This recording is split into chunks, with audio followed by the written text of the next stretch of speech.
Angie, and welcome to Mountain Flower Ministry, where we keep our faith strong and our hearts open to the love of God. Now, I received this word on March 9th, 2022, while in the car heading home, and God revealed to me what He meant through various signs, and I had to put this puzzle together for you.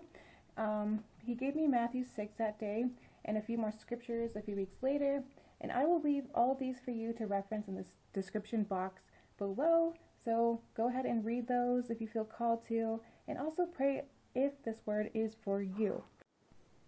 Now, God said this word is for the end of April and for the beginning of May to the middle of May.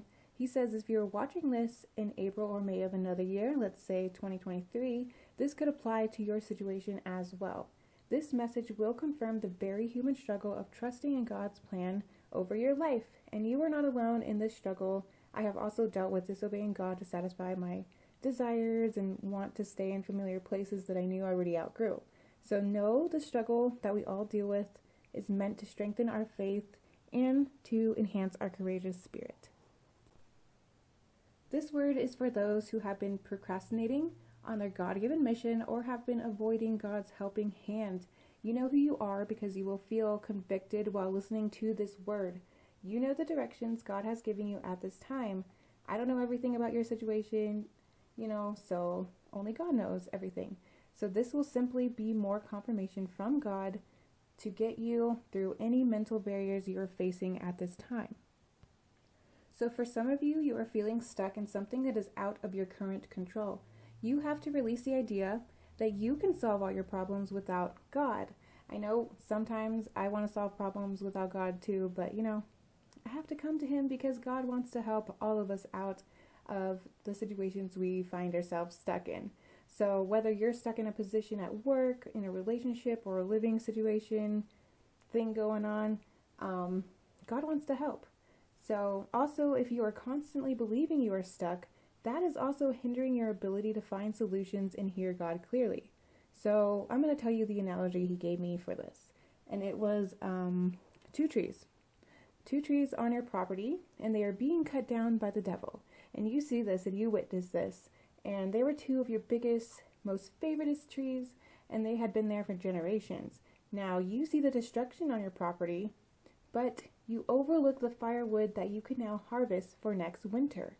The devil didn't think you'd make something good out of this situation that he caused. And now the devil wants to cloud your judgment.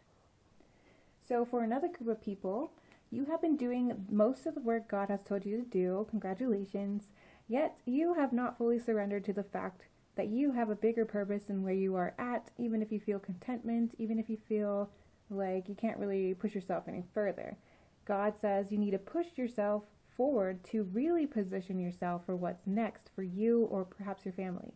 So you are aware of your spiritual gifts, yet you do not use them wisely. Love it or lose it, God says. He gave you those gifts to appreciate and grow and to serve His kingdom. So the analogy He gave me was of a cargo train that stays parked because the conductor doesn't want to deliver the goods just yet. There's a schedule to adhere to, yet the conductor would rather do his own thing before meeting the expectations of the job he is qualified to do. The conductor doesn't know how important it is to deliver these goods to all who will receive them.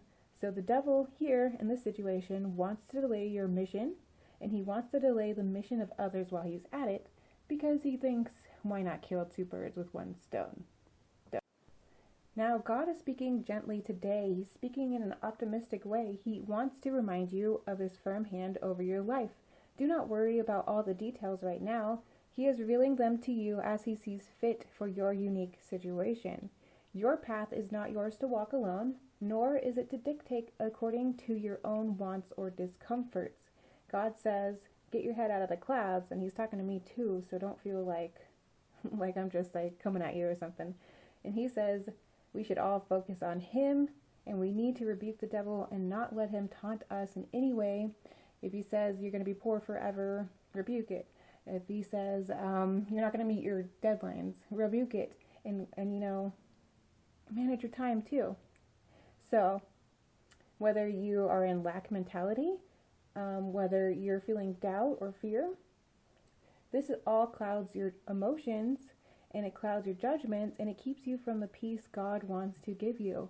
Avoiding your purpose could also be delaying others who are waiting on you to step into a much greater position, a much needed position, a position that only you can do.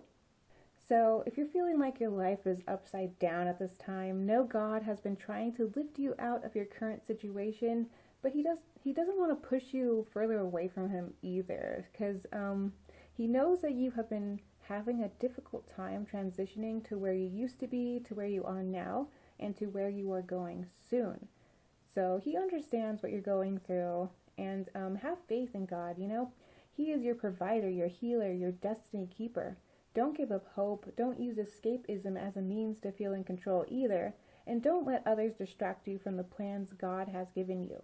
Remember, you are loved by your Father in heaven, and he has a much greater understanding than us all. Like, he knows everything from beginning to end, eternity, So while you may not feel ready to begin, or you may be experiencing temptation to keep you stuck, God is here to reassure you that your life is in his hands. Focus on him.